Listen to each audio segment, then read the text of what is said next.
Good morning, and welcome to the Heart of Longmont. My name is Tricia Graffelman. I'm the Mission and Ministry Coordinator here. I am so glad that you're here. It's a little bit of a gray day out there, but as you can see, it's bright and beautifully decorated in here. I want to take this time to actually share the altar flowers who have provided those. They're on the sides today. They're not up front. Scott and Lynn Greenhalgh in honor of their 41st wedding anniversary. And yay. And also to remember the season. Congratulations on that. Lighting a candle in the darkness helps us find our way. In darkness, we lose direction. We cannot see where we have been or where we are going.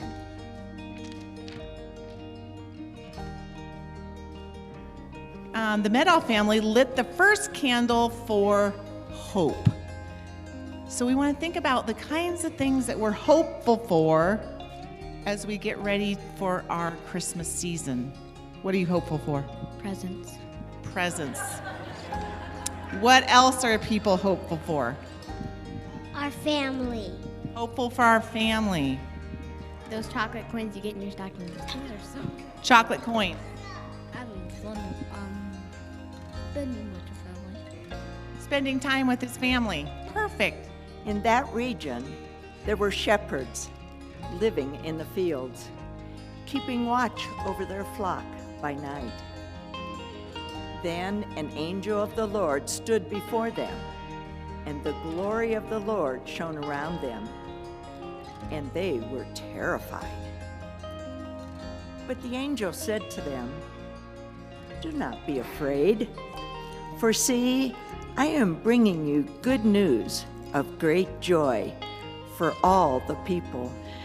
But what marks the beginning of this season? So often what marks the beginning of Christmas for our culture is, on Thursday we spend the day being grateful and thankful and having this generous spirit of gratitude. And then on Friday, we show this, as you can see in the picture here, this season with joy and glad tidings on Black Friday as people are trying to punch each other in the nose to get to whatever item that they want. And that's, for a lot of people, Black Friday, if you will, the day that the shopping with all the deals, or Small Business Saturday. Now it's Cyber Monday. I mean, it's like every day. Giving Tuesday, I don't know, it keeps going and going. We have this season over the next 4 weeks called Advent. The word Advent literally means coming, and it's a preparation. In the early church, it was believed that Jesus was going to return at any minute, so get yourself ready. Literally, be ready for Jesus' return.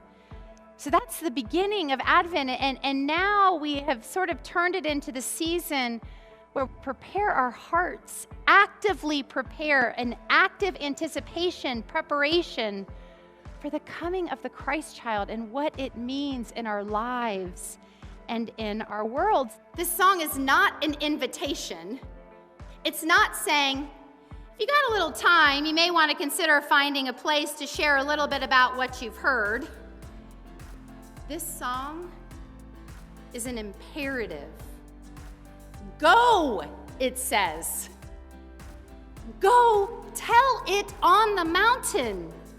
There's a sense of urgency in the words. Christ is being born again this year, and there is a world out there that desperately needs to hear the good news.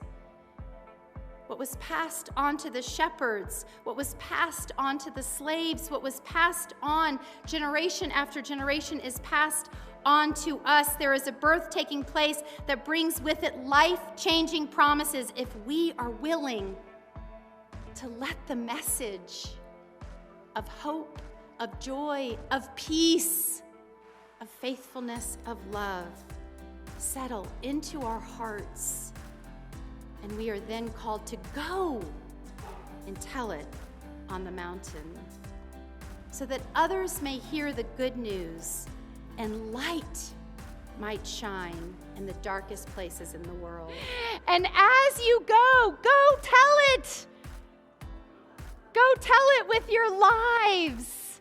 Go proclaim the good news. It is good news that Jesus Christ is born. Amen.